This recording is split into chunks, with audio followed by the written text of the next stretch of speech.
News Tiruppur. Tiruppur மாநகராட்சி தற்போது குப்பைகளின் மாநகரமாக மாறி வரும் நிலையில் குப்பைகளுக்கு முறையான தீர்வு காணாததற்கு காரணம் ஆளும் திமுக அரசின் மாநகராட்சி நிர்வாகம்தான் என குற்றம் தெரிவித்து கண்டன ஆர்ப்பாட்டம் அகில இந்திய அண்ணா திராவிட முன்னேற்ற கழகத்தின் சார்பில் இன்று நடைபெற்றது. ரயில் நிலையம் முன்புறம் நடைபெற்ற இந்த கண்டன ஆர்ப்பாட்டத்தில் சட்டமன்ற உறுப்பினர்கள் எம்.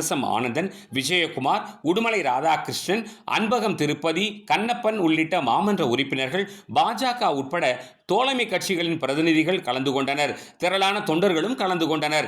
கடந்த 3 ஆண்டு காலமாக 19 அதிமுக மாமன்ற உறுப்பினர்கள் இதே நிர்வாகத்தில் இருந்தும் அப்போதெல்லாம் எதையும் கண்டுகொள்ளாமல் விட்டுவிட்டு இப்போது திடீரென ஆர்ப்பாட்டத்திலும் போராட்டத்திலும் ஈடுபட்டிருப்பது முற்றிலும் அரசியல் என்றுதான் தோன்றுகிறது.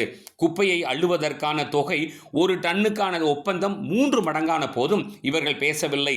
துடைப்பம் மற்றும் துப்புரவு பணிக்கான தளவாடங்கள் வாங்கியதில் கூறப்பட்டதில் நடந்த ஊழல் குறித்து செய்தி வெளியான போதும் பெயருக்கு பேசியதோடு பெரிதாக ஒன்றும் கண்டுகொள்ளவில்லை.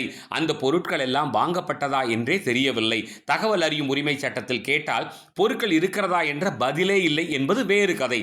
திணறிக் கொண்டிருக்கும் மாநகராட்சி நிர்வாகத்திற்கு உதவி செய்ய வேண்டிய இந்த நிலையில் மாமன்ற உறுப்பினர்கள் ஆர்ப்பாட்டத்திலும் அரசியல் செய்யும் நிகழ்வுகளிலும் ஈடுபட்டிருப்பது ஏற்புடையதாக தெரியவில்லை.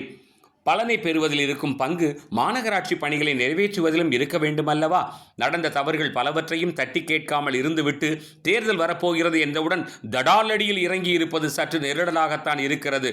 இருந்தாலும் இப்போதாவது கேள்வி கேட்கிறார்கள் என்பதை பாராட்டத்தான் வேண்டும். நியூஸ் திருப்பூர்.